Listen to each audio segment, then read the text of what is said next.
So let's start. Look, first let me show you the dental structure. What is the structure of a teeth? And first, let me explain you what is the denture formula, right? So what is the denture formula? So the first thing is,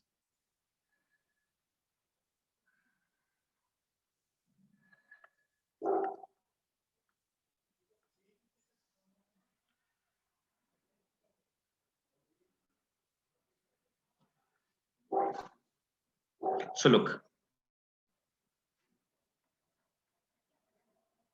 dental formula is that is arrangement of teeth, right? So that is the arrangement of teeth on our jaw, or we can say an buccal cavity. So what happens, Jessica?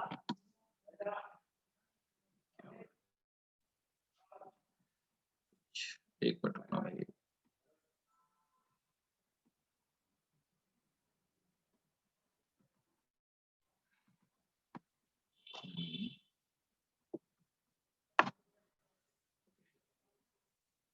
So dental formula.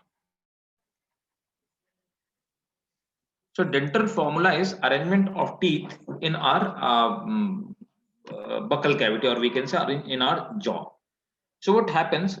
We are first. I would like to tell you we are diathecodont. So what are the diaphodont? So diaphodont क्या होते हैं? We are. So humans are diphyodont.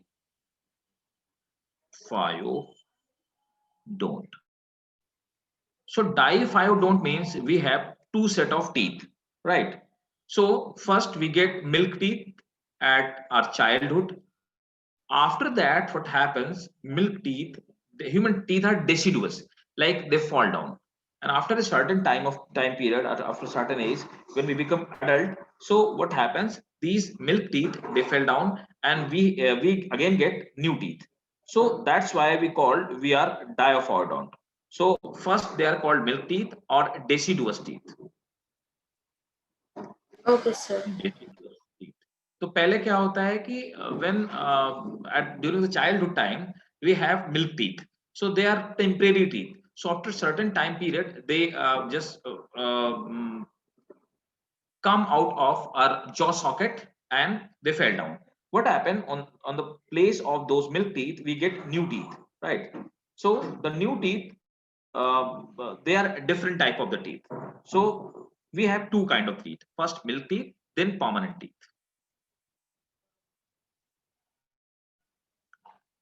So diophyodont means we have two kind of the teeth in our life cycle: first milk teeth, then permanent. Then we say that humans are they are thecodont, right? Thecodont. What is meant by thecodont? Thecodont means our teeth remains embedded in a type of socket, right? So they remains embedded in a socket.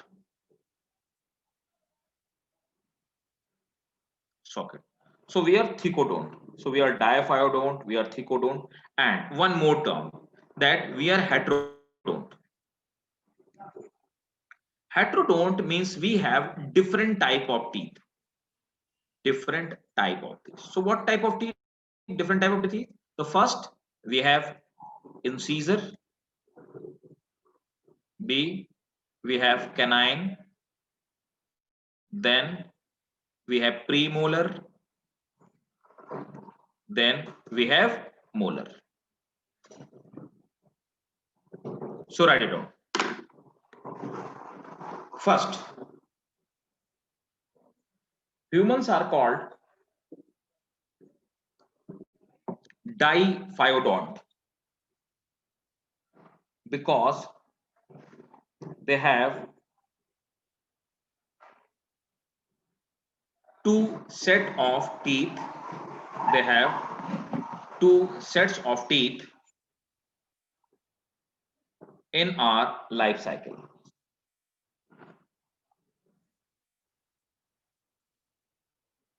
First, milk teeth, and the second one is permanent teeth. first milk teeth and the second one is permanent teeth. Full stop. Next, humans are thick-boned because teeth remains embedded. Teeth remains embedded in a socket-like structure. Teeth remains embedded in a socket-like structure.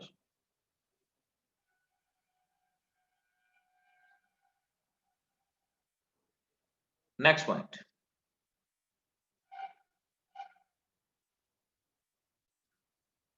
Humans are called heterodont. Humans are called heterodont because they have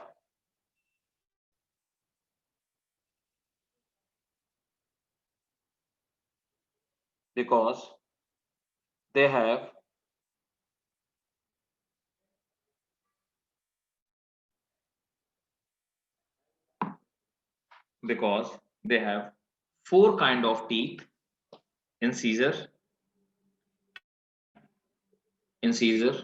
canine, premolar, and molar.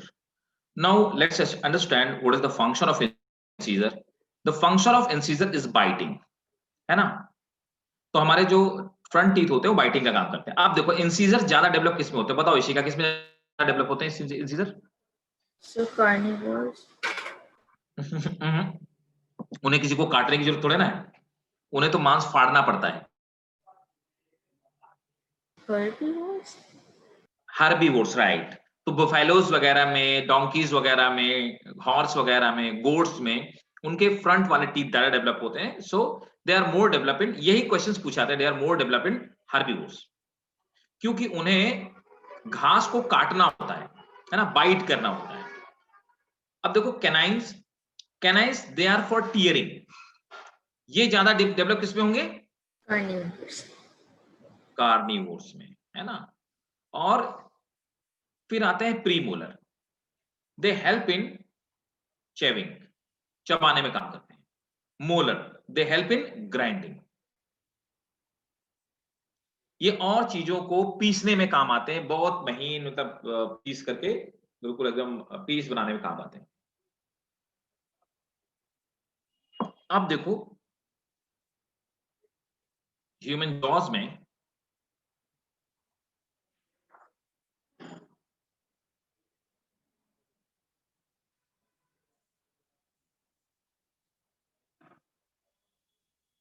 आप देखो यहां पर क्या होता है.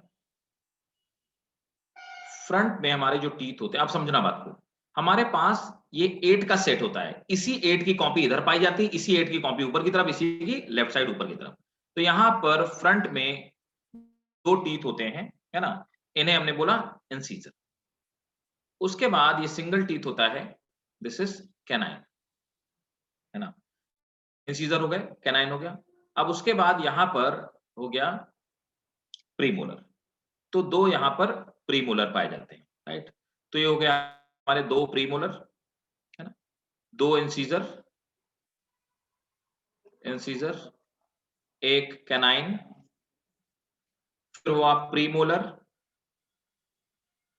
और उसके बाद में जो पीछे की तरफ लास्ट 3 होते हैं, ये पीछे की तरफ वाइट टाइप के ऐसे होते हैं, इनका हेड थोड़ा सा फ्लैट होता है. ये 3 जो हमारी बॉडी में पाए जाते हैं, दे आर मोलर.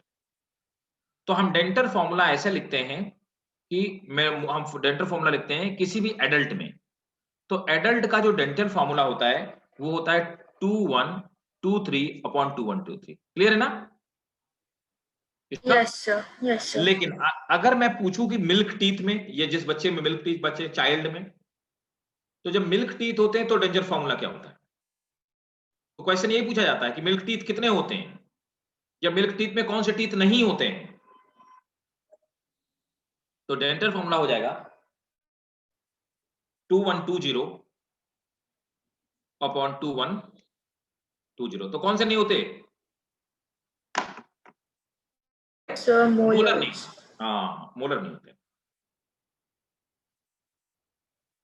तो छोटे बच्चे में कितने दांत होते हैं, कितने टीथ होते हैं सर टोटल में या बस एक साइड पे? टोटल? सर 20.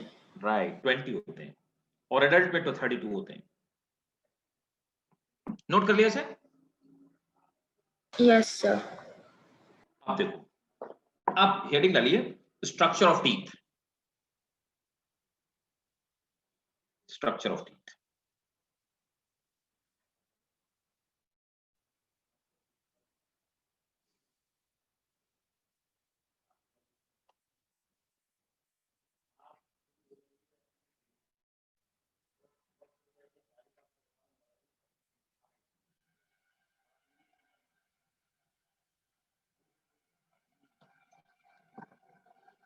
देखो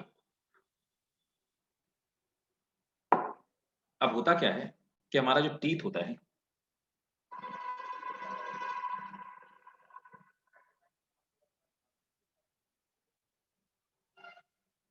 ये हमारे टीथ का स्ट्रक्चर है, और हमारे टीथ के अंदर यहाँ पर अंदर की तरफ एक पल्प कैविटी होती है, जिसके नर्व्स भी पड़ी होती हैं, और इसमें ब्लड कैपिलरीज भी पड़ी होती हैं। तो इस तरह से दांत के अंदर तक, यहाँ तक एक पल्प कैविटी होती है। इसी की वजह से ठंडा गर्म बाकी चीजों का हमें सेंसेशन फील होता है ना, इस पल्प कैविटी की वजह से। तो ये तो हो गई हमारी पल्प कैविटी, इसे हम बोलते हैं पल्प कैविटी। अब देखिए पल्प कैविटी के बाद इसके ऊपर यहाँ पर ये जो मटेरियल होता है, इसको हम लोग बोलते हैं डेंटिन।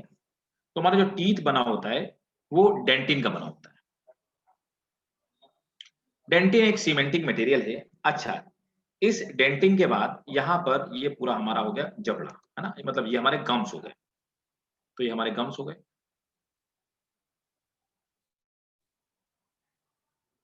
ये हमारी गम्स हो गए।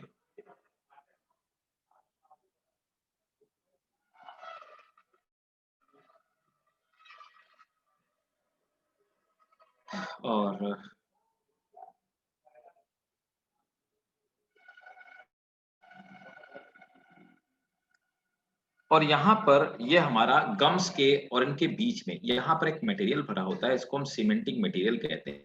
ये सीमेंटिंग मटेरियल क्या करता है कि हमारे दांत को चिपका के रखता है गम से। This is cementing material.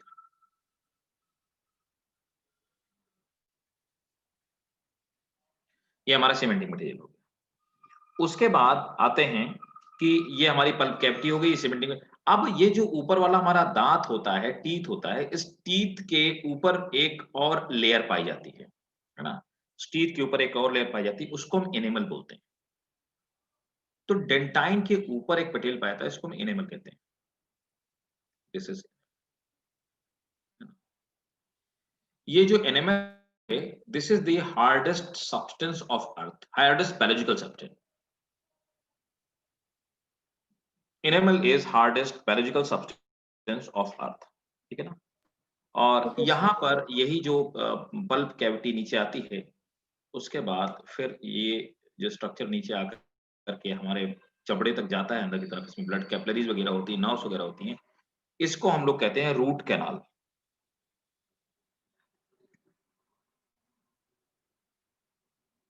This is actually the structure of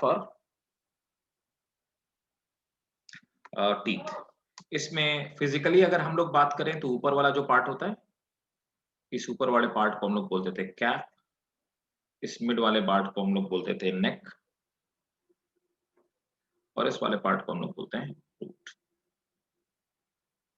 तो रूट, नेक और कैप, तीन पार्ट में हम इसको डिवाइड करते हैं। नोट करो।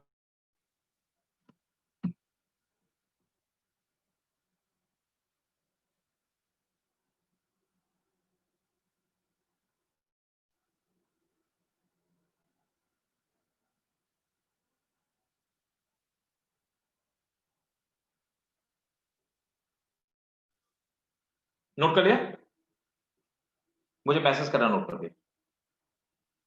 फिर मैं इसको नोट करवा देता हूँ आपको इंपॉर्टेंट पॉइंट्स इसमें।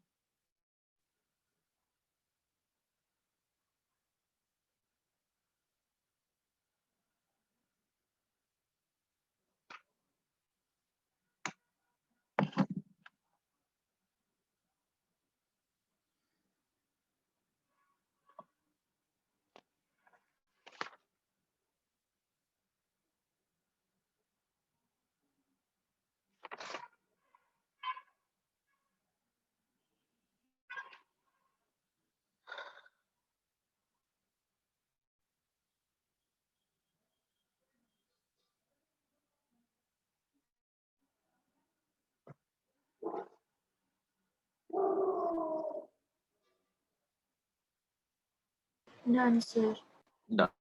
ठीक है, चलिए नोट करिए।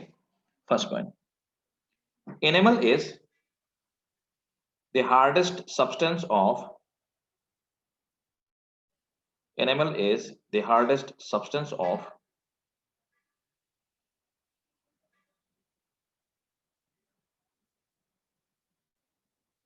animal is the hardest substance of human body. It covers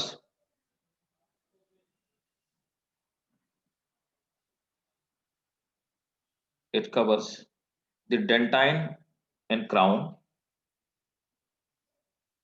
It covers the dentine and crown. Next point, cement is, the cementing material is the material which covers the root of tooth, which covers the root of tooth, which covers the root of tooth. Next, the pulp cavity contain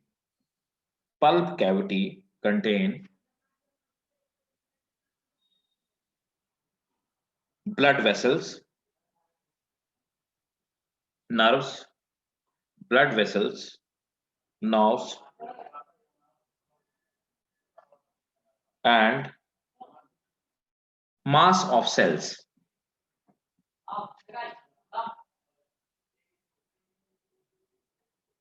ठीक है, right. आप चलिए आ जाते हैं हम लोग ऊपर वाला पार्ट जो हमारा फेरेंक्स वाला कैविटी होती है ना, जिसमें कि ईसोफेगस वगैरह पाया जाता है।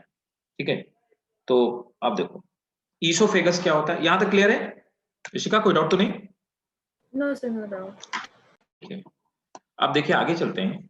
इसके बाद जो हमने ये पढ़ा हुआ था कि हमारा जो ईसोफेगस वाला पार्ट था, पढ़ा था ना हमने, ईसोफेगस है ना, तो हमारी Yes, sir. बकल कैविटी से, बकल कैविटी में हमने पढ़ा कि हमारे बकल कैविटी में बहुत सारे वो पाए जाते हैं, सलाइवरी ग्लैंड्स पाई जाती हैं, और वहां पर हम लोग फूड को च्यू करते हैं। हमने डेंटल स्ट्रक्चर पढ़ ही रख दिया, और डेंटल दोनों जॉ के बीच में जो जगह है उसको हम लोग क्या बोलते हैं, बकल कैविटी बोलते हैं। ठीक है, अब आ जाते हैं देखिए ईसोफेगस में, है ना। तो पहले हम लोग पूरा फिजियोलॉजी पढ़ लेते हैं, उसके बाद ग्लैंड्स का क्या क्या फंक्शन होता है वो पढ़ते हैं। ठीक है, तो अब आते हैं ईसोफेगस, नोट करो। Esophagus is called food pipe in humans. Food pipe in humans. It is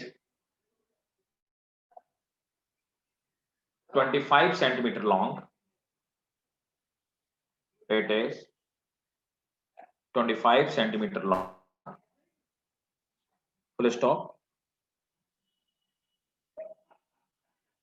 It lies behind the trachea and heart. It lies behind trachea and heart. अब देखो, सबसे पहले ईसोफेगस में तो ये हमारा 25 सेंटीमीटर, तो हमने देखो ये देखा,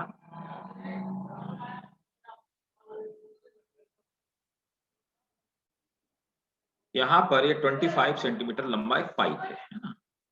ये हमारे पहले ट्रैकिया में पीछे की तरफ से जाता है और उसके बाद फिर विंड पाइप में आगे की तरफ आ जाता है ना। यहाँ पर क्या होता है कि एक कर्टन लाइक स्ट्रक्चर पाया जाता है इस जगह पे। ये कर्टन लाइक स्ट्रक्चर क्या करता है कि फूड को विंड पाइप में जाने से रोकता है। इस कर्टन लाइक स्ट्रक्चर को हम लोग क्या कहते हैं, वी कॉल इट एपिग्लॉटिस, है ना। मैंने आपको बताया अभी तक इसको हम एपिग्लॉटिस कहते हैं। तो एक एपिग्लॉटिस एक कर्टन लाइक स्ट्रक्चर, ये फूड पाइप से फूड को लंग्स में नहीं जाने देता है। तो हम जब खाना खाते हैं तो ये कर्टन बंद हो जाता है और लंग्स में फूड को जाने से रोकता है। ठीक है।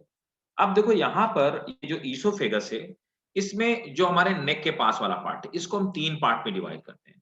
तो सबसे पहला वाला पार्ट हमारा होता है सर्विकल। सर्विक्स माने होता है नेक, है ना। दूसरा वाला पार्ट होता है हमारा थोरेसिक पार्ट, है ना। थोरेसिक का मतलब होता है वो पार्ट जो हमारे इसके पास में होता है, ये थोरेसिक वाला जो लंग्स के पास में होता है। ये सर्विकल जो नेक के पास में होता है। इसके बाद ये वाला पार्ट जो हमारे स्टमक में जाकर के जुड़ता है जाकर। ये वाला पार्ट तो यहाँ तक ईसोफेगस है। इस वाले पार्ट को हम लोग कहते हैं, इसे कहते हैं एब्डोमिनल पार्ट। तो हम ईसोफेगस को फिजिकली 3 पार्ट में 3 पार्ट में डिवाइड करते हैं। The first one is cervical part, the second one is the thoracic part, and third one is abdominal part, right? Yes, sir. ठीक है। तो क्या होता है बेटा कि ईसोफेगस में हमारे एक मूवमेंट होता है, कॉन्ट्रैक्शन और रिलैक्सेशन। उस कॉन्ट्रैक्शन और रिलैक्सेशन की वजह से फूड ऊपर से नीचे की तरफ आता है। हम उस कॉन्ट्रैक्शन और रिलैक्सेशन को कहते हैं, क्या बोलते हैं? Peri, Peristalsis. Very good, peristalsis, या इसी को हम लोग पेरिस्टालिक मूवमेंट कहते हैं। अच्छा, पेरिस्टालिक मूवमेंट या पेरिस्टालिसिस, है ना, ये मूवमेंट पूरा हमारे डाइजेस्टिव सिस्टम में होता है। ये मूवमेंट स्टार्ट होता है हमारे ऊपर वाले पार्ट से और ये हमारे पूरे डाइजेस्टिव सिस्टम में चलता रहता है ना। तो नोट करेंगे,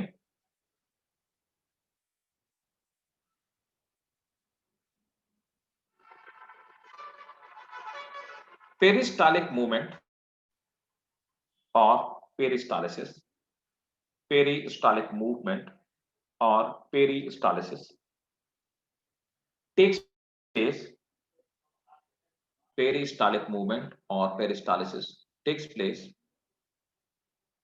in our esophagus. In this movement, contraction and relaxation, in this movement, contraction and relaxation takes place, due to which food is pushed forward, due to which food is pushed forward,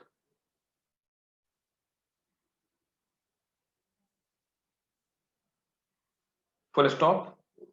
It's a wave-like movement. In fact, the peristalsis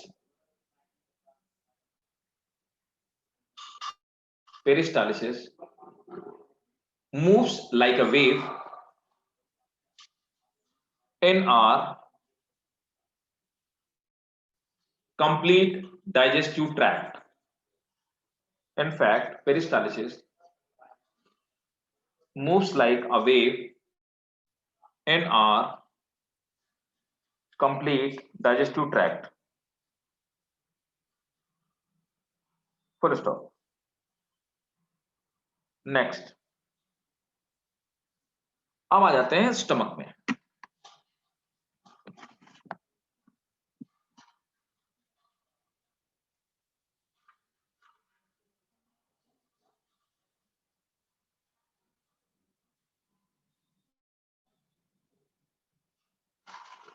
अब देखो जो हमारा stomach होता है, हमारा stomach कुछ इस तरह का स्ट्रक्चर है। ठीक है, एक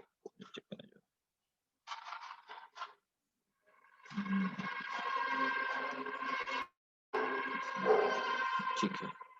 अब देखो स्टमक हमारा, मैंने आपको इनफैक्ट बताया भी था कि स्टमक को हम कितने पार्ट में डिवाइड करते हैं, फिर भी हम देख लेते हैं। Sir, can you tell me about stomach, larynx and pharynx का difference? हाँ जी बेटा, Can you tell me about larynx and pharynx का difference? Right. Larynx and pharynx, अच्छा ठीक है। लैरिंक्स एंड फेरिंक्स, लुक, ये जो दोनों स्ट्रक्चर हैं, larynx and pharynx, they both belongs to respiratory system. Actually what happens, this is, आप चलो मैं इसी में बता देता हूँ, है ना, इसमें अभी आपको यहीं पे समझा देता हूँ, बेटर रहेगा ज्यादा। अब क्या होता है कि जो हमारा फेरिंक्स वाला पार्ट है ना, तो यहां से यहां तक हमारी रेस्पिरेटरी जो ट्रैक्ट होती है ना, तो पहले तो ये जाती है पीछे की तरफ से। कहां से? ये इसके पीछे की तरफ से, और यहां से क्या होता है कि ये आगे आ जाती है। समझ गए? Yes, sir. तो ब्लू वाली हमारी रेस्पिरेटरी ट्रैक्ट। अब यहां तक, जहां तब तक तब हम, सर उधर जाके वो फ्यूज हो जाता है हाँ, एपिग्लॉटिस के इधर से नीचे जाकर से। के यहाँ पे बीच में एक जगह फ्यूज होता है, इस Okay. जगह पे जहां पे एपिग्लॉटिस है, ठीक है, इस Yes, छोटे sir. से पार्ट में फ्यूज होता है। हम लोग अपना मुंह खोलते हैं ना, तो अंदर की तरफ एपिग्लॉटिस दिखता है ना, लटकता हुआ पीछे की तरफ। जब बहुत बड़ा सा मुंह खोलते हैं तो कुछ बीच में दिखता है ना, सस्पेंडेड पार्ट। Yes, sir. हमें लगता है कि हमारे अंदर दो पार्ट, दो पाइप्स हैं, दिखता है ना, Yes. वो एक्चुअली एपिग्लॉटिस है ना। तो अब क्या होता है कि यहाँ पे एक पर्टिकुलर पॉइंट है, वहां पे सिर्फ फ्यूज होता है। जहां तक दोनों फ्यूज हैं, उस पर्टिकुलर पार्ट को हम लोग क्या बोलते हैं? फेरिंक्स। समझ में आया? क्लियर है? Yes. तो Yes, ये sir. पूरा का पूरा जो पार्ट है, जहां तक दोनों डाइजेस्टिव सिस्टम, डाइजेस्टिव ट्रैक्ट और रेस्पिरेटरी ट्रैक्ट फ्यूज है, उसको हम फेरिंक्स बोलते हैं। उसके बाद क्या होता है, जहां पर इसके नीचे, यहाँ पे हमारा वॉइस बॉक्स होता है, ठीक है, जिससे अपन बोलते हैं। इस वॉइस बॉक्स को हम लोग बोलते हैं लैरिंक्स। समझ आया? Yes, sir. This is a common part of digestive system and respiratory system. Larynx is exclusively a part of respiratory system which takes part in speaking skill and speaking mechanism. Okay, sir. ठीक है, अब देखो, अब फिर से हम लोग आ जाते हैं डाइजेस्टिव सिस्टम में, है ना। तो वो हम लोग, हालांकि I will tell you in detail respiratory system, after digestive system we will study respiratory system. Okay, so अब देखो यहाँ पर क्या है, दिस इज आवर स्टमक। अब हमारा जो स्टमक वाला पार्ट है, इसमें ये यहां पर आकर के इसोफेगस अटैच होता है। This is oesophagus part.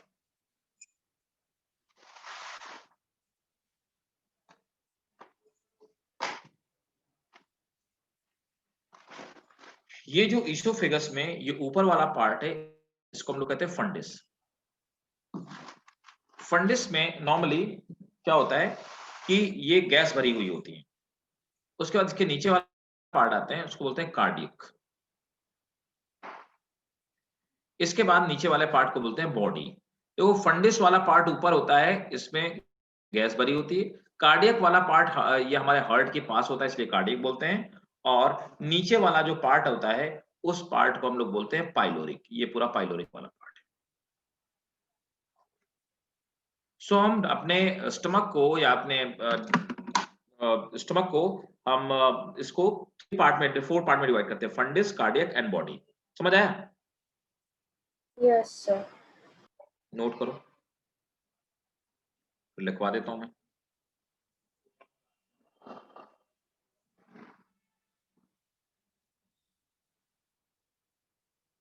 उनसे गैस्ट्रिक ग्लैंड्स हाँ कौन से पार्ट में होते हैं? कौन सी गैस्ट्रिक ग्लैंड इसी में होती है। हम लोग ग्लैंड अलग से पढ़ेंगे, ठीक है ना। पहले हम पूरा फिजिकली पढ़ा देता हूँ, है ना, कौन कौन सा पार्ट किसमें किसमें क्या होता है, कितने पार्ट में। उसके बाद फिर हम ग्लैंड्स पढ़ेंगे एक एक करके, ठीक है। Okay, पहले sir. सलाइवरी ग्लैंड भी बताऊंगा डिटेल में, और क्या फंक्शन करती है, क्या सीक्रेट करती है, ये भी बताऊंगा, ठीक है।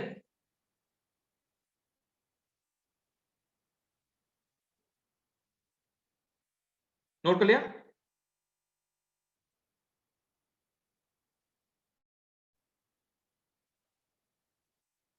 Yes, sir. नोट करो। Fundus is commonly filled with air or gas.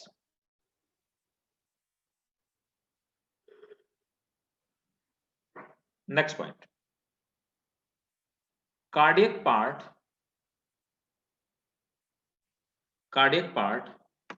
exactly cardiac part ये वाला है। कार्डियक पार्ट ये थोड़ा सा और पीछे ही जाते हैं, ये पार्ट, इसको कार्डियक बोलते हैं। So cardiac part remains near the heart. तो कार्डियक पार्ट हार्ट के पास होता है।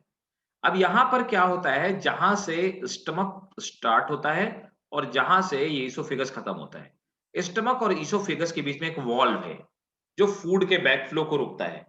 इस तरह के वॉल्व्स को हम लोग स्फिंक्टर बोलते हैं, है ना। तो यहां पर इसे हम लोग क्या बोलते हैं, गैस्ट्रो ईसोफेगल स्फिंक्टर। गैस्ट्रो मतलब स्टमक वाला, gastro oesophageal sphincter, gastro oesophageal sphincter. तो स्फिंक्टर वो मसल्स होती हैं जो आप समझिए प्रेशर पड़ने पर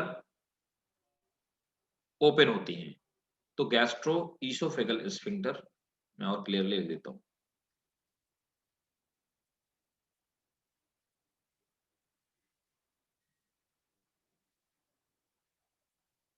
गैस्ट्रो ईसोफेगल स्फिंक्टर। नोट करेंगे।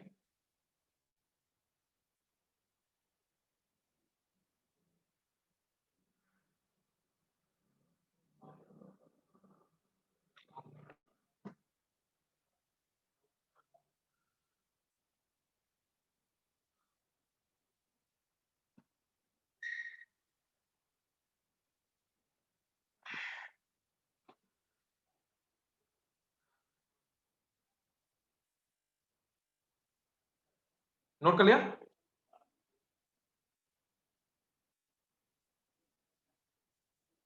Yes, sir. तो नोट करो एक पॉइंट, नेक्स्ट पॉइंट है gastro oesophageal sphincter open near the cardiac part या at the cardiac part, at the cardiac part. Gastro esophageal sphincter open at the cardiac part, cardiac part. It prevent backflow of, it prevent backflow of, it prevent backflow of food to our, backflow of food to our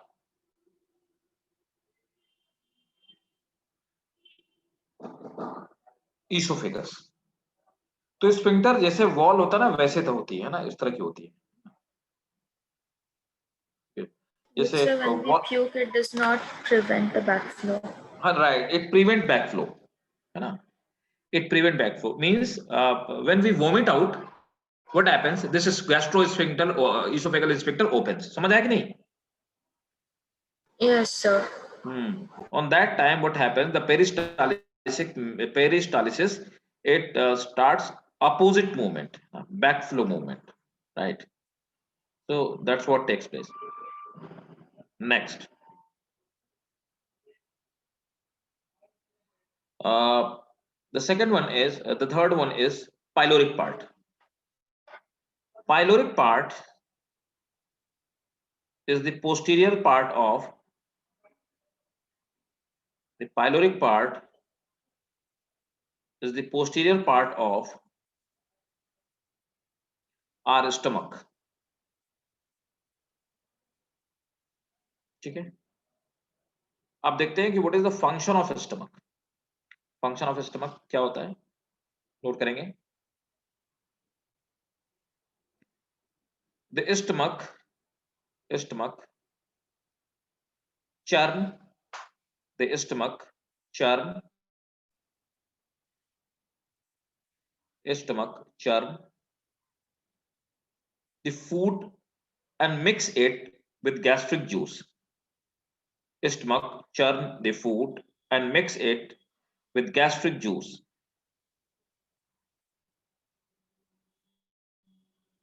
Mix it with gastric juice. Next point. Important है बेटा, star बना के यहां पे लिखना, एक point है, castle intrinsic factor, वो होता क्या है, ठीक है, वो यहीं से स्टमक पे ही प्रोड्यूस होता है। ये एक तरह की प्रोटीन है ना, और ये विटामिन B12 के एब्जॉर्प्शन के लिए बहुत इंपॉर्टेंट है। नोट करेंगे,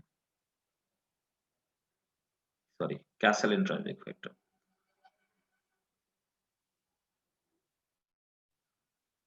कैसल इंट्रिंसिक फैक्टर, तो नोट करेंगे, castle intrinsic factor is produced by stomach. It is a type of Castle intrinsic factor is produced by Castle intrinsic factor is produced by the stomach. It is a type of protein. It is a type of protein which is responsible for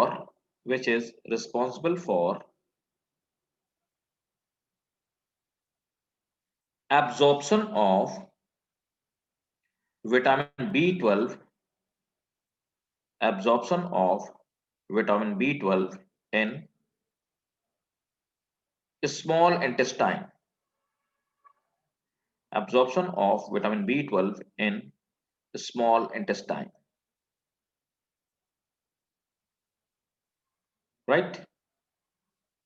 Yes, sir. So Next, is it like it's produced by the glands? it is produced by this one gastric glands, right? So मन वहां पे आप लिख सकते हो, है ना, but is produced by gastric gland, लेकिन फंक्शन कहां पे करता है? Small intestine. Right, it function in small intestine, but it is produced by gastric glands. Next point लिखेंगे, stomach produces, So what? stomach produces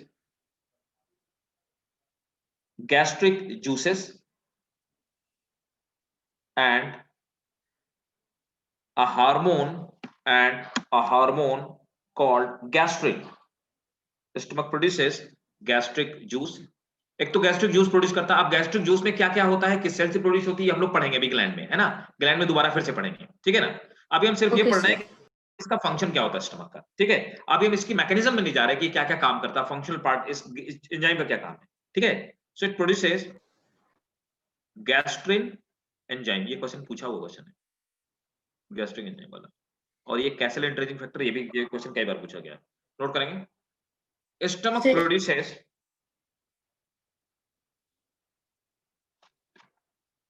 gastric gastrin enzyme, gastric enzyme, ये sorry gastrin hormone enzyme नहीं है, gastrin hormone, so you said it produces gastric juices and a hormone. Gastric juices and gastrin hormone. तो gastric, एक तो gastric juice produce करता है ना, ठीक है, गैस्ट्रिक, हाँ मौना, यू आर टू लेट बेटा। Sorry, sir. What all did you do? we are doing digestive system, right? Last time we started with the digestive system, so we are doing digestive system, so we are doing now stomach part. Okay, sir. So what happens beta, be in time, क्या हुआ, क्यों late हो जाते हो बेटा, क्यों मौना? Sir, I have some work घर पे. अच्छा ठीक है, थोड़ा सा काम जल्दी कर लिया करो। ठीक भाई, तो नोट करेंगे, देखो आपको मैं क्या कह रहा था, देखिए या मैं ये कह रहा था शिका कि ये स्टमक दो चीजें प्रोड्यूस करता है, एक तो गैस्ट्रिक जूस, है ना। गैस्ट्रिक जूस में क्या होता है, HCl होता है, म्यूकस होता है ना। So first वाले क्या बोला? वो मैं भी लिखाऊंगा, मतलब म्यूकस होता है, म्यूकस, HCl, है ना। Yes, sir. ये सब एंजाइम पाए जाते हैं, ठीक है। और जैसे रेनिन पाया जाता है, ये मैं अभी सब लिखाऊंगा, रेनिन काम क्या करता है ये भी लिखाऊंगा, है ना। तो ये सब गैस्ट्रिक जूस में आते हैं। दूसरा एक हार्मोन रिलीज करता है, gastrin hormone, gastrin.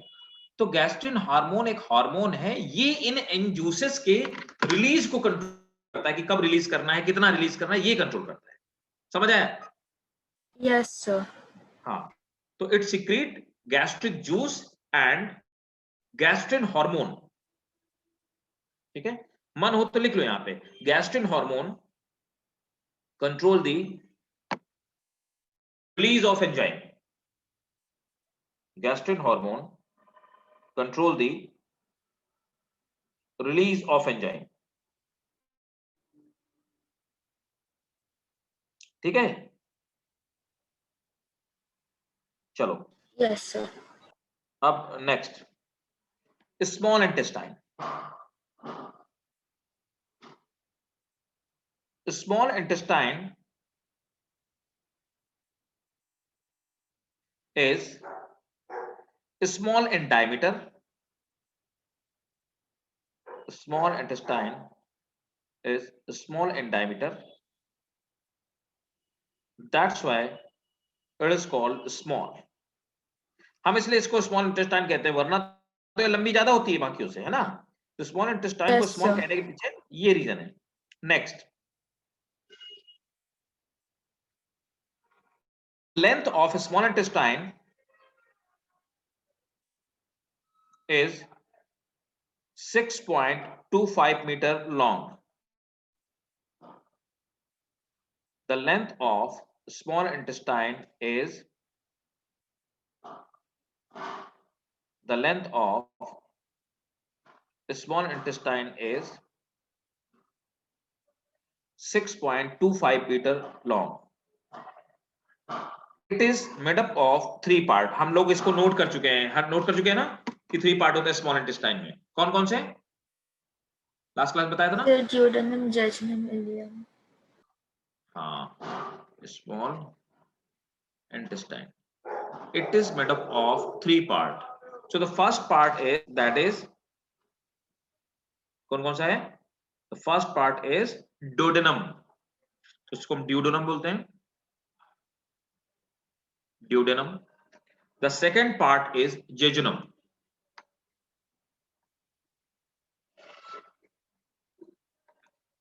Third part is ileum. Ileum is actually longest part, है ना। करो, duodenum is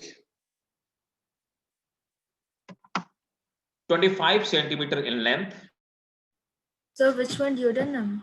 Duodenum is 25 centimeter in length. It is shortest and widest part. It is shortest and widest part.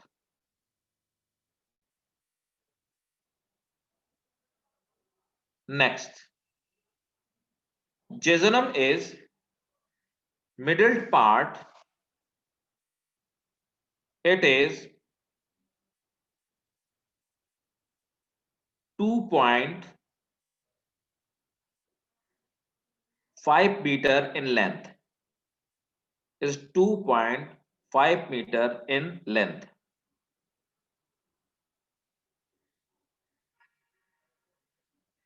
ठीक है। Next, 2.5 metre है ना।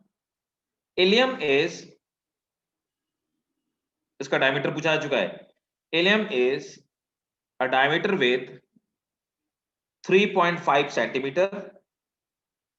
समझना बात को, 3.5 centimetre, and it is longest part with the length of, it is longest part with the length of 3.5 meter. तो इसको जो लेंथ होती है वो 3.5 मीटर होती है।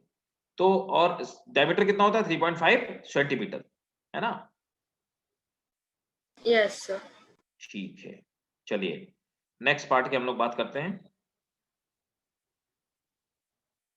अब आ जाते हैं लार्ज इंटेस्टाइन। अच्छा, एक और बात बता दूं कि ये जो स्मॉल इंटेस्टाइन होती है, इसी में कुछ छोटी छोटी गांठें या नोड्यूल्स पाई जाती हैं। उन नोड्यूल्स को हम लोग कहते हैं, यहाँ पे नोट करके आप लिख लीजिएगा, उन नोड्यूल्स को हम कहते हैं क्या, उनको पेयर्स पैचेस कहते हैं। पेयर्स पैचेस देख के बताया जा सकता है कि ये स्मॉल इंटेस्टाइन है, उसको बोलते हैं pairs patches.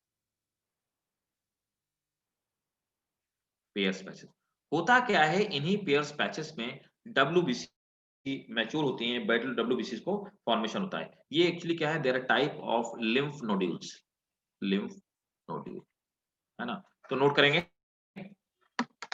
In some places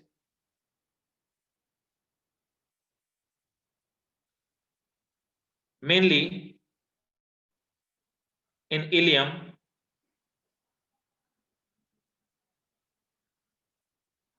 nodules are found, nodules are found, they are called, they are called a group of nodule or pairs patches. They are called a group of nodule or pairs patches.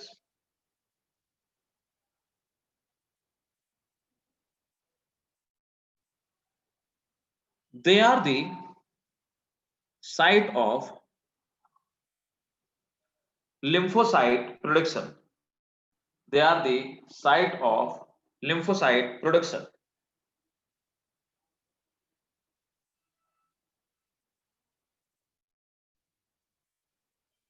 ठीक है, next, sir the lymphocyte function of production क्या होता है? Lymphocyte बेटा होते हैं, there are type of WBC, हम लोग ब्लड सर्कुलेशन में पढ़ेंगे, है ना। ब्रैकेट में लिख लो डब्ल्यूबीसी, डब्ल्यूबीसी समझते हो ना। Yes, sir. There are type But of sir, lymphocyte aren't lymph nodes used for absorbing fats? no, lymph nodes are not responsible for absorbing fat. Actually what happens is कि the arteries and veins which we have, they are not completely impermeable. So what happened, some content of blood plasma leak out from these arteries and veins. What happens, that blood plasma, it starts accumulating in the spaces which we have between tissues and between organs. Now what will happen, if it will keep on accumulating, our body will swell. So there is a mechanism, or there is a system, there is a again a parallel like pipelines which collect this blood plasma, and that pipeline is called lymph vessels. And in this pipeline there are certain node like structure, like bristle like structure. We call these bristles, or we call with these nodes lymph nodules. Did you got it? Yes, and they carry back the things into the vessels. Right, they Blood carry vessels. back again into circulatory system, right. Okay, So sir. these nodules are called lymph nodules, but it have like lymph vessels. They are responsible for absorbing the fat part from small intestine, from the villi. These actually exclusively these lymph vessels, they absorb the fat part. That is the mechanism. Okay, sir. Then again they mix it with the blood. Okay, so note it down. The small intestine is responsible for complete digestion of protein, fats, and nucleic acid. Protein, fat, and nucleic acid. Okay. Next.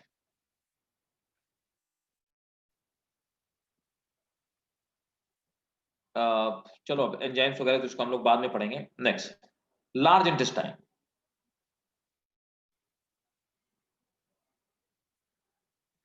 Large intestine is larger in diameter and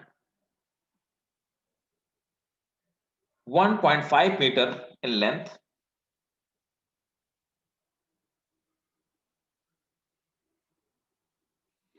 It is divisible into three parts. It is divisible into three parts: cecum, colon, and rectum. Cecum, colon, and rectum.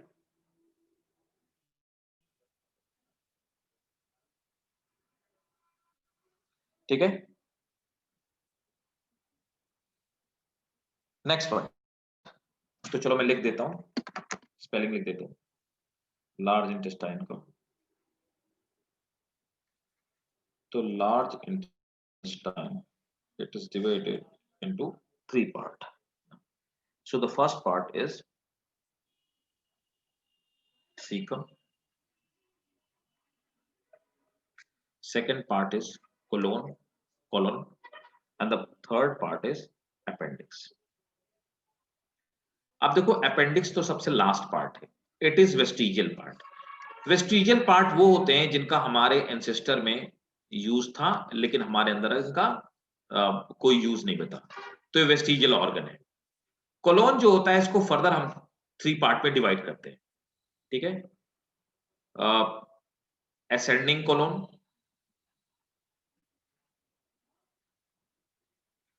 फिर दूसरा आता है transverse colon,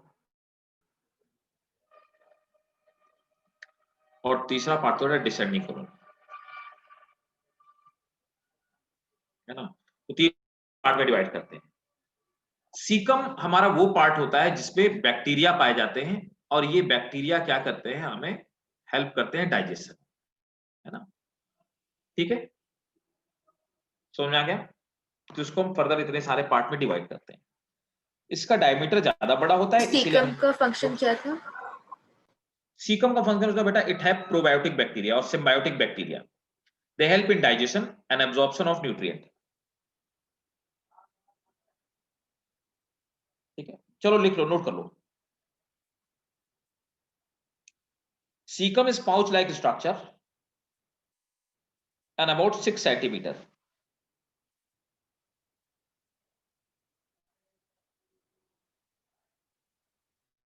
ठीक है. Appendix 6 centimeter. 6 centimeter. Appendix remains attached with it.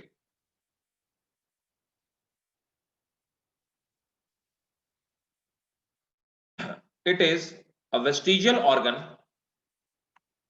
It is a vestigial organ which were functional. It is a vestigial organ which were functional in our ancestors.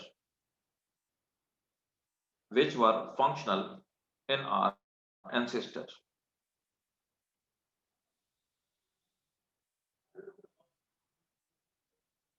Next point.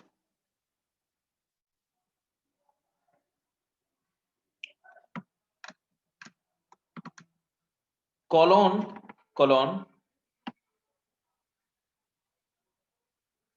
is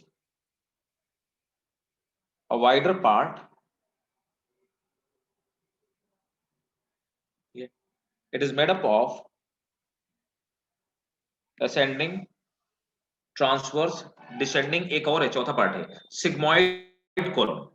एक और लिख लेना, ascending, transverse, descending, and the fourth part is sigmoid. छोटा सा होता है आखिरी वाला, sigmoid colon.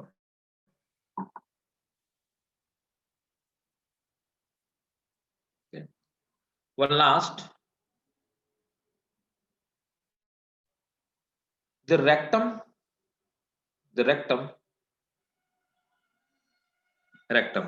तो ये सिग्मॉइड का फंक्शन क्या है? इसी से किसका? सिग्मॉइड. इन सब का फंक्शन एक ही है. ठीक है, वाटर को एब्जॉर्ब करना, एक्स्ट्रा वाटर को एब्जॉर्ब करना और उसमें सॉल्ट को एब्जॉर्ब करना. बस दो ही फंक्शन है पूरे लार्ज इंटेस्टाइन का. लेकिन वो किडनी और नेफ्रॉन्स का फंक्शन नहीं होता. किसका? नहीं, वो तो क्या करते हैं, वो वाटर को फिल्टर करने का काम करते हैं और वो उतना ही वाटर जाने देते हैं जितना जरूरी है, वेस्ट वाटर उतना ही जाने देते हैं. So, लेकिन पीसीटी और डीसीटी में तो the water and salt gets reabsorbed. देखो वो क्या होता है ना, वो एक्चुअली जो हमारा एफ्लुएंट होता है उसमें एक्स्ट्रा वाटर न जाने पाए उसको एब्जॉर्ब करने का काम करते हैं. लेकिन वो आखिर जो किडनी की जो ब्लड में पानी आया, किडनी तो क्या होती है, ब्लड से जो वाटर जा रहा था उसको वेस्ट होने से रोकती है, समझ गया ना। किडनी क्या करती है, उसको वो ज्यादा वाटर वेस्ट ना होने पर वो रोकने का काम करती है, उसको एब्जॉर्ब कर लेती है। तो यूरिन बन गया बॉडी में, यूरिन में जितना मैक्सिमम वाटर यूरिन से निकाला जा सकता है वो काम किडनी करती है, ठीक है। लेकिन हमने जो फूड के साथ पानी पिया है वो पानी हमारे ब्लड में कैसे पहुंचा, समझे। पानी आखिर पहुंचा कैसे ब्लड में। किडनी तो ब्लड में जो पानी है, वाटर है, उसको वेस्ट होने से रोकती है, लेकिन आखिर ब्लड में पानी कहां से आया, समझे इसी का। Yes, तो sir. ब्लड में पानी कहां से आया, इस लार्ज इंटेस्टाइन ने एब्जॉर्ब करके जो वाटर हमने पिया था वो स्टार्ट किया, एब्जॉर्ब किया स्मॉल और लार्ज इंटेस्टाइन ने, और वो ब्लड को दिया, समझ में आया। Okay, so उधर से goes to the kidney. हाँ, ये सप्लाई एंड तो यही है ना। अच्छा, वो क्या करते, देखो समझो बात को, पानी ब्लड में है तो ब्लड में वाटर है। अब ब्लड से क्या होता है कि यूरिया निकालना है, तो यूरिया, अब यूरिया तो सॉलिड होता है, ऐसे थोड़ा यूरिया निकलेगा, तो यूरिया के साथ क्या हमें वेस्ट करना पड़ेगा, वाटर। Yes, sir. अब ये यूरिया में जो वाटर है ना, ये एक्स्ट्रा वाटर ना जाने पाए, तो इसको बचाने का काम कौन करता है, एब्जॉर्ब करने का कौन काम करता है, किडनी। ब्लड में जो 70% वाटर है ये आया कहां से, तो ब्लड में जो वाटर है वो कहां से आया, Large intestine. Right, large intestine. अब समझ आया क्या Yes, रिलेशन sir. है, ठीक है। नेक्स्ट नोट करो,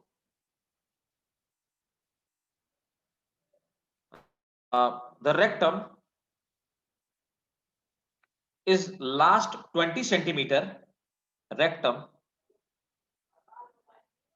last 20 centimeter of digestive tract, पूरी digestive tract का आखिरी पार्ट है रेक्टम, लार्ज इंटेस्टाइन के बाद जो पार्ट है rectum, it is last 20 centimeter part of digestive tract।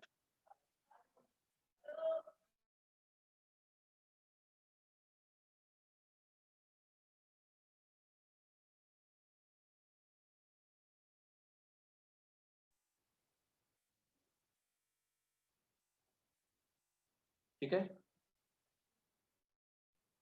Full stop. Rectum opens into anus, rectum open into anus।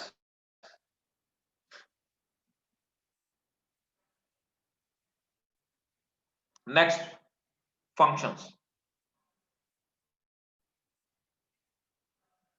The function of large intestine is absorption of water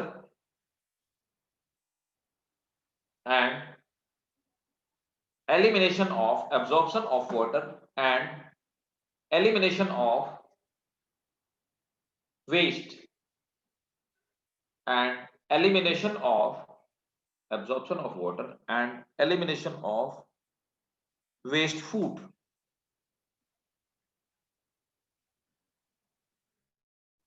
note करके लिखो भाई, note नीचे लिखो, note इसी में।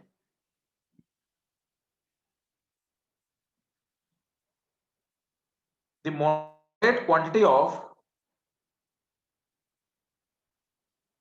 vitamin B and vitamin K, moderate quantity of vitamin B and vitamin K is manufactured by bacteria,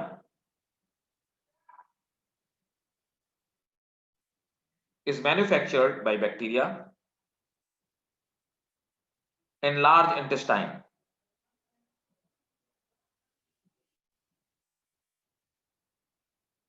ठीक है,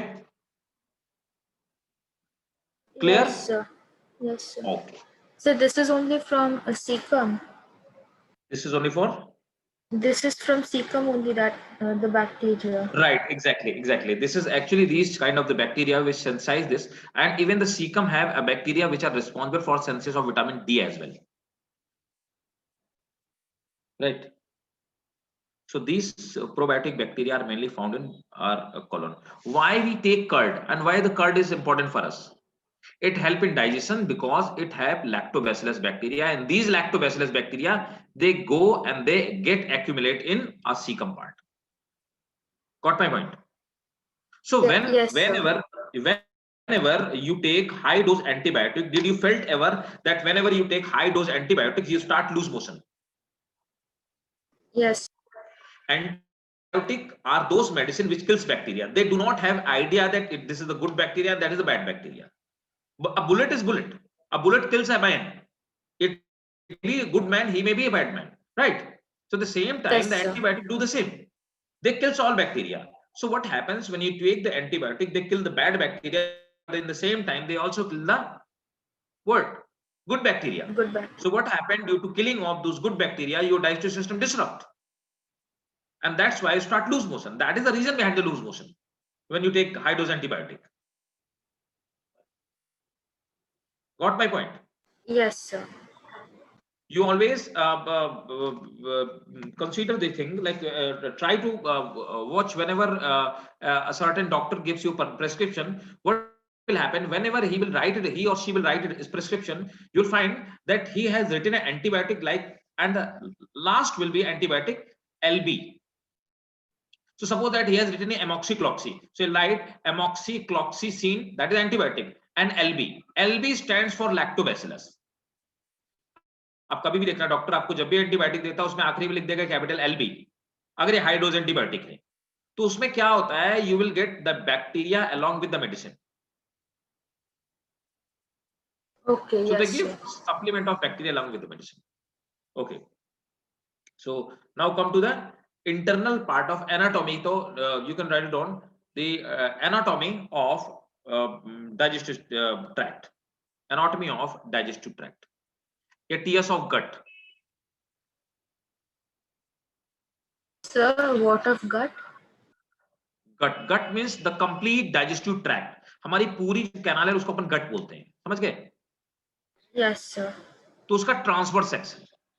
अब देखो, तो हमारी जो एलिमेंट्री कैनाल होती है उसका टीएस है ना, ये आपको ड्रॉ करना पड़ेगा. इसमें आप देख पा रहे हैं सबसे आउटर जो लेयर है, सबसे बाहरी जो लेयर है, एक्सटर्नल लेयर. इस एक्सटर्नल लेयर को बेटा हम लोग कहते हैं विसरल पेरिटोनियम. ये क्या है? ये हमारी कवरिंग है, एक्सटर्नल कवरिंग. तो सिरोसा इसको बोलते हैं. सिरोसा इज कॉल्ड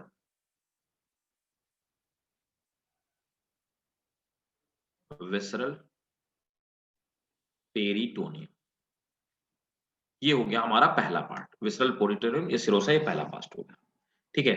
अब देखो सेकंड वाला जो पार्ट होता है उसको हम लोग बोलते हैं मस्कुलरिस. ये मस्कुलरिस. तो मस्कुलरिस सेकंड पार्ट. तो हमारे इंटेस्टाइन का जो टीएस देखोगे इसमें 3 लेयर्स पाई जाती हैं. पहली लेयर सिरोसा, दूसरी लेयर को अपन बोलते हैं मस्कुलरिस, और थर्ड लेयर को हम लोग बोलते हैं म्यूकोसा. ठीक है, दिस इज थर्ड, है ना. और सबसे आखिरी में जो बीच में स्पेस मिलता है उसको आप ल्यूमेन कह देते हो. तो इसको हमने 3 पार्ट में डिवाइड किया. तो जो विसरल पेरिटोनियम है जिसको हम सिरोसा बोलते हैं, दिस इज पेरिटोनियम मतलब बाहर की कवरिंग. तो विसरल पेरिटोनियम या serosa it is external layer, है ना. उसके बाद आप आएंगे तो यहां पर आप देखेंगे कि जो मस्कुलरिस है ये सेकंड लेयर है. मस्कुलरिस में सेकंड लेयर में अब आप देखेंगे यहां पर आउटर लॉन्गिट्यूडनल लेयर पाई जाती है. तो देखो ये वाला पार्ट, ये आउटर लॉन्गिट्यूडनल. तो ये जो मसल्स होती हैं लॉन्गिट्यूडनल मसल्स होती हैं और इनर सर्कुलर मसल होती हैं. अंदर वाली जो तो मसल्स होती हैं longitudinal muscle मतलब? ये मतलब इनका जो ये जो ओरिएंटेशन होता है वो लॉन्गिट्यूडनल होता है. देखने रहे गोल गोल है ना. तो थ्रेड ऐसे होंगे वो बाहर की तरफ आ रहे हैं. नहीं समझे? No, sir. देखो लॉन्गिट्यूडनल मतलब ये हो गया. देखो बताता हूँ भाई. सपोज दैट ये हमारी इंटेस्टाइन है ना.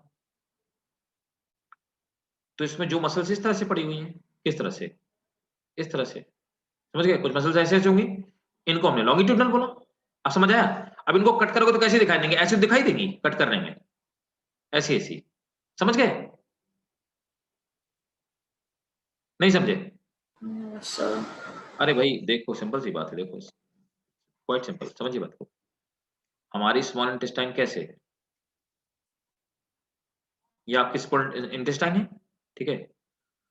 कुछ मसल्स ऐसी होंगी जो इंटेस्टाइन को आपकी, ये आपकी पूरी इंटेस्टाइन। तो हमने क्या किया, ये टीएस है, तो कुछ मसल्स इस तरह से लंबी लंबी पड़ी हुई, इनको लॉन्गिट्यूडनली तो बोलोगे। Yes, sir. तो हमने इसको कट किया, जब तुम इसको कट करके देखोगे, ऊपर से देखोगे तो ऐसी तो दिखाई देंगी गोल गोल, Yes, sir. Yes, sir. तो इनको लॉन्गिट्यूडनल मसल कहा। अब दूसरी क्या है, दूसरी मसल्स वो हैं जो ऐसे सर्कल की तरह है, वैसी दिखाई देंगी, तो इनको हमने Okay, circular yes, sir. Muscle कहा। Yes, समझ sir. गए। तो Yes, sir. बाहर वाली लॉन्गिट्यूडनल है और इनर वाली सर्कुलर मसल्स है, ठीक है। अब देखो इसके अंदर, अब जो तीसरी लेयर है ना, अब यहां पर देखिए हमने इसको सब म्यूकोसा बोल दिया, इस लेयर को सब म्यूकोसा, इसके बाद है ना। अब सब म्यूकोसा के बाद नीचे वाली लेयर क्या है, म्यूकोसा है, ठीक है। तो म्यूकोसा, सब म्यूकोसा, ये तीनों जो पार्ट है ये सब म्यूकोसा का ही पार्ट है, ठीक है। और इंटरनल ल्यूमेन हो गई, ठीक है। तो ये वाला पूरा पार्ट है, थर्ड पार्ट है म्यूकोसा। अब देखो क्या है, यहां पर दो लेयर पाई जाती हैं जो कि न्यूरॉन्स की बनी हुई है, नर्व की बनी हुई है, नर्व फाइबर की बनी हुई है।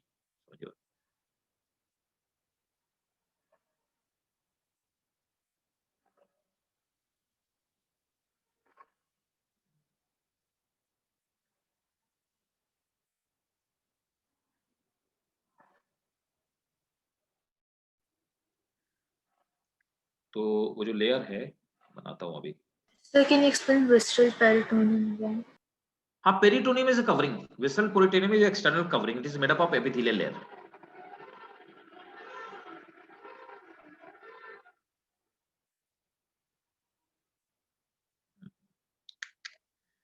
चलो मैं वैसे बना देता हूँ, ऐसे नहीं बनेगी। Sir, peritoneum bones में नहीं पाई नहीं, जाती? पेरिटोनियम ना ना ना, पेरिटोनियम कोई बोन्स नहीं पाई जाती, peritoneum is a type of covering. तो देखो यहां पर क्या है, एक You said it was there in osteocytes, आपने जब वो वाला चैप्टर पढ़ाया था। पेरिटोनियम कौन वाले में, इस वाले में। Sir, osteocytes में। हाँ, तो peritoneum is a covering, peritoneum हम कवरिंग को बोलते हैं एक्चुअली, है ना। और कवरिंग हमेशा एपिथेलियल लेयर से मिलकर बनी होती है, मसल से मिलकर बनी होती है, ठीक है। देखो ये जो मैंने ब्लैक ब्लैक सा बनाया हुआ है ना, ये जो ब्लैक ब्लैक सी लेयर बनाई हुई है, ये जो पूरी ब्लैक ब्लैक सी लेयर है ना, इसमें बीच बीच में इस तरह की नोट्स पाई जाती है, ठीक है। ये इस तरह की नोट्स पाई जाती है, ये यहाँ पर इस नोट को, ये वाली जो लेयर है,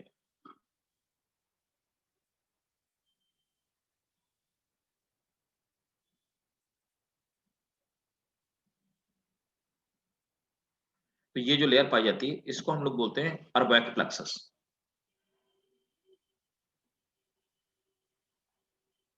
AUERBACS,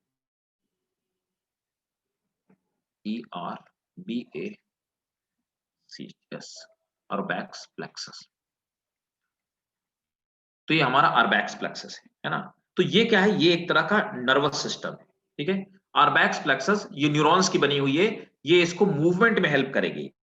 एक दूसरी पाई जाती है, ये जो दूसरी वाली लेयर होती है, ये दूसरी वाली लेयर हमारी पाई जाती है, ये जो रिंग बनी हुई ना, है ना, इसके नीचे यहाँ,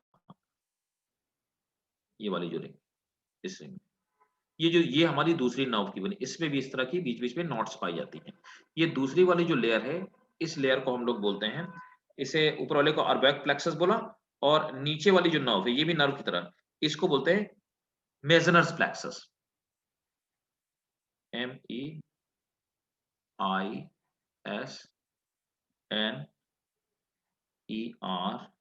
मेजनर्स प्लेक्सस। ये जितना मैंने अंडरलाइन किया है ये आपको बना लो, ठीक है। ये बहुत इंपॉर्टेंट है, डायग्राम पूछा भी जा सकता है आपके स्कूल में।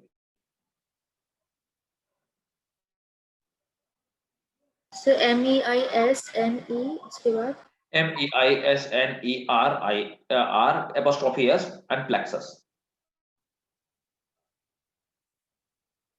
और sir ये क्या करते हैं? इसका काम क्या होता है कि जो ये नर्व का एक नेटवर्क होता है ना, और ये पेरिस्टाल्सिस जो होता है ना हमारे पूरे गट में, उसको कंट्रोल करने का काम करते हैं। तो एक तरह से फूड को आगे की तरफ प्रोपेल करने में हेल्प करता है और मूवमेंट करने में हेल्प करता है।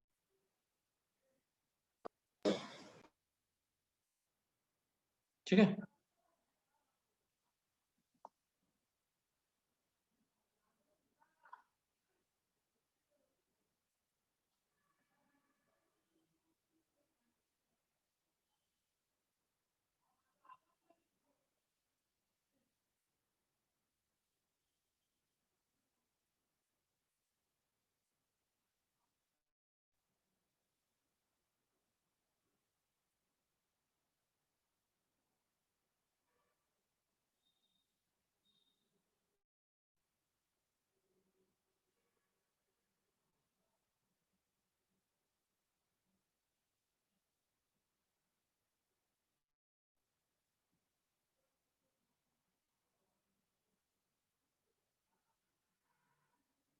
ड्रॉ कर लेना फिर बताना बेटा।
Sir, done.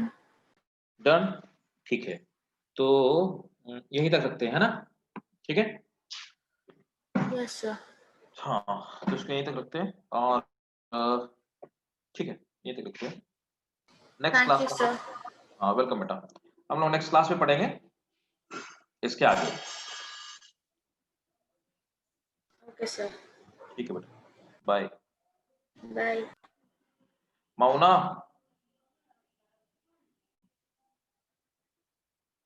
माउना, समझ आया?